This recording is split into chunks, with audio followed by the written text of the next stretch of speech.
BSF के उन बहादुर जवानों का इनकी विशेष उपलब्धि रही, उनका सम्मान समारोह अलंकरण उनको प्रदान करने का मेरे को भी अवसर मिला। मैं अपने आप को बहुत ही भाग्यशाली समझता हूँ।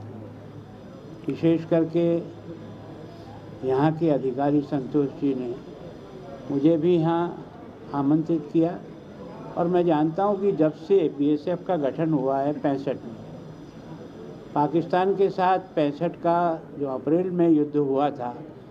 उस समय के पहले हमारी जो स्टेट की फोर्स होती थी वही बॉर्डर की सुरक्षा करती थी और उस समय ये अनुभव हुआ कि हमें बॉर्डर की फोर्स भी इतनी वेल प्रशिक्षित और तैयारी के साथ लोगों को वहाँ लगाना चाहिए। तब से बीएसएफ जो है 1 दिसंबर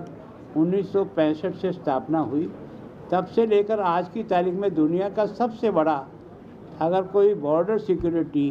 की दृष्टि से है तो भारत में है। और जब से बीएसएफ का गठन हुआ है, देश एक तरह से अपनी सीमा की सुरक्षा करने में बहुत सफल साबित हुआ है। उनके बलिदान के कारण से, उनके समर्पण के कारण से और उनकी मुस्तैदी के कारण से भारत को बॉर्डर की दृष्टि से आज काफ़ी सुरक्षित माना जाता है। जब जब भी युद्ध हुआ है तो बीएसएफ ने अपनी बहादुरी से देश का मान और गौरव बढ़ाया है। हमेशा से इनको पुरस्कृत करते रहे। आज भी इस अलंकरण से 23 लोगों को पुरस्कृत किया है, लेकिन अब तक बीएसएफ के 1300 से अधिक लोगों को विभिन्न प्रकार के मेडल देकर के सम्मानित किया गया है। तो मैं सोचता हूं कि इस सम्मान से उनका तो सम्मान होता ही है, लेकिन उनकी बहादुरी और कर्तव्यपरायण का भी सम्मान होता है, जिसको देख कर के बाकी लोग भी इसी रास्ते पर तेज़ी से आगे बढ़ने का प्रयास करते हैं। ऑपरेशन सिंदूर में बहुत अच्छा काम हुआ और उसके कारण से एक तरह से पंजाब, जिसके 6 ज़िले बॉर्डर से मिलते हैं और लगभग 553 किलोमीटर की हमारी बॉर्डर की लाइन है। मैं सोचता हूं कि उस समय जिस प्रकार की स्थितियां बनी थी कि मिसाइल चल रही हैं, ड्रोन चल रहे हैं, वो चल रहा है, लेकिन उन सब से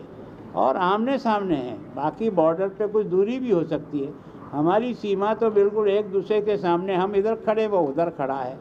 ऐसे समय में भी है ना, जिस बहादुरी के साथ, मुस्तैदी के साथ वहाँ खड़े रह कर के जो हमको सफलता दिलाई, उसका श्रेय उनको निश्चित रूप से मैं अकेला नहीं, सारा देश और हिंदुस्तान की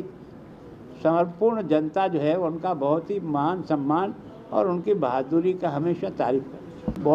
बॉर्डर के दृष्टि से मैं ऐसा मानता हूँ, मैंने 6 जिले बॉर्डर के मैंने देखे हैं, तो वहाँ की पुलिस के साथ भी, वहाँ की आर्मी के साथ भी, बीएसएफ के साथ भी और लोकल जनता के द्वारा भी और रिटायर्ड फौजी जो उस एरिया में रहते हैं उनके द्वारा भी आपसी सामंजस्य से हमको इस हर समय बहुत मदद मिलती है। और केवल ये सीमा की सुरक्षा नहीं करती, आपदा में जब कभी भी देश आता है, चाहे बाढ़ हो और कोई घटना हो, तो वहाँ भी एक तरह से हमारी ये फोर्स बहुत मदद करती है। अब की बार की बाढ़ में भी हमको उन्होंने पूरी मदद की और जिसके कारण से हम यहाँ लोगों को जान माल को बचा सकें। एंटी ड्रोन आजकल क्या है कि जो पाकिस्तान हमला कर रहा है वो युद्ध में और हमसे लड़के नहीं जीत सकता, तो उसने ड्रोन के माध्यम से हथियार गिराना और नशीली वस्तु गिराने का काम बहुत तेज़ी से किया है और उसको हमने पकड़ा भी है और एंटी ड्रोन सिस्टम से भी हमने गिराए भी हैं और उनके ड्रोन को हमने एक तरह से अपनी सीमा में गिरने के बाद उनको पकड़ा, उनको इकट्ठा भी किया। धन्यवाद।